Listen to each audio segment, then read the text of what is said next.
मी recently एक खूप quirky reel बघितलं.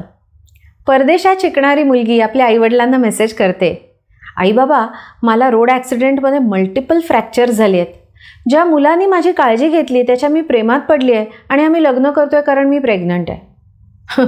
थोड्या वेळाने दुसरा मेसेज करते, यातलं काहीही झालेलं नाही आहे आणि मी फक्त यावर्षी फेल झाली आहे. अहो, आपले एक्सपिरियन्सेस आणि आपल्या भावना किती सब्जेक्टिव्ह आणि कॉन्टेक्स्च्युअल असतात. तिने जर का हा मेसेज पहिल्यांदा केला असता की मी फेल झाली आहे, तर आईवडिलांनी आकाश पाताळ एक केलं असतं. पण पहिल्या मेसेजच्या बॅकग्राऊंडवरती दुसरा मेसेज मिळाल्यावर तिचं फेल होणं हे ॲक्च्युली तिच्या आईबाबांना कितीतरी कमी पेनफुल वाटलं. सो आपला एखाद्या घटनेबद्दलचा जेव्हा दृष्टिकोन बदलतो, परसेप्शन बदलते, एक्सपेक्टेशन्स बदलतात, तेव्हा तीच घटना कितीतरी कमी पेनफुल आणि कमी डिस्टर्बिंग होते. आता खरं तर ह्या गोष्टीचा वापर आपणही आपल्या रोजच्या आयुष्यात करतो. असं बघा की आपल्या एखाद्या मित्राला रोड ॲक्सिडेंटमध्ये त्याची गाडी डॅमेज झाली, तर आपण त्याला काय म्हणतो, अरे गाडीचं जाऊ दे रे, इन्शुरन्स तुझं नुकसान भरून देईल, तुझ्या अंगावर ओरखडासुद्धा उठला नाही ना, ते महत्त्वाचं. किंवा एखाद्यांच्या घरी कोणी जवळची व्यक्ती गेली तर आपण त्यांना सांगतो की अहो, बेडरिडन होऊन खितपत पडण्यापेक्षा त्यांना शांततेत सद्गती मिळाली, याच्याचकडे आपण पाहूया. म्हणजे लोकांचं सांत्वन करताना आपण त्यांचा दृष्टिकोन बदलून त्यांना थोडासा रिलीफ देतो.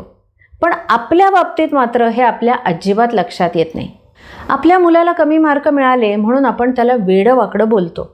पण आपला मुलगा प्रेमळ आहे, सोशल आहे, मस्त फुटबॉल खेळतो, हँडसम दिसतो, याचं समाधान आपल्याला आहे का, याचा मात्र आपण विचार करत नाही.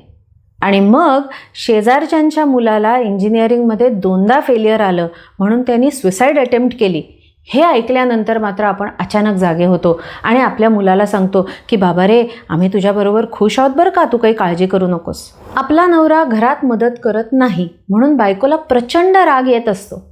पण हाच नवरा हुशार आहे, त्यामुळे त्याला ऑफिसमध्ये भराभर प्रमोशन मिळत आहेत, तो आपल्या नावाने छान इन्व्हेस्टमेंट्स करतोय, सासूसमोर आपल्याला भक्कम पाठिंबा देऊन तो आर्ग्युमेंट्समध्ये आपल्या पाठीशी उभा राहतो. या सगळ्या गोष्टींचं कौतुकही पाहिजेच की. थोडक्यात काय, मी सगळ्या क्लायंट्सना असं सांगते की दिवसभरात 5 मिनिटं वेळ काढा आणि आपल्या आयुष्यात काय छान गोष्टी घडत आहेत त्याचा एकदा आढावा घ्या. आजच्या दिवसभरात माझ्या मनात काय काय छान गोष्टी आल्या, काय छान विचार आले, काय छान घटना घडल्या, याचा ग्रॅटिट्यूड आपल्याला असणं फार गरजेचं आहे.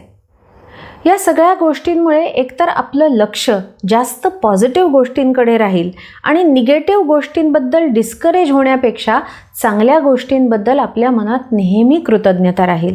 दुसरं, लोकांना सारखं क्रिटिसाइज करण्याऐवजी आपण त्यांच्या चांगल्या गोष्टींबद्दल हमखास त्यांची स्तुती करू, त्यांना अप्रिसिएशन देऊ. आणि तिसरी महत्त्वाची गोष्ट म्हणजे आपल्या आयुष्यात सारखा ग्लास अर्धाच कसा भरलेला हे बघण्यापूर्वी काही लोकांच्याकडे ग्लासच नाही आहे, हेही आपल्या लक्षात येईल.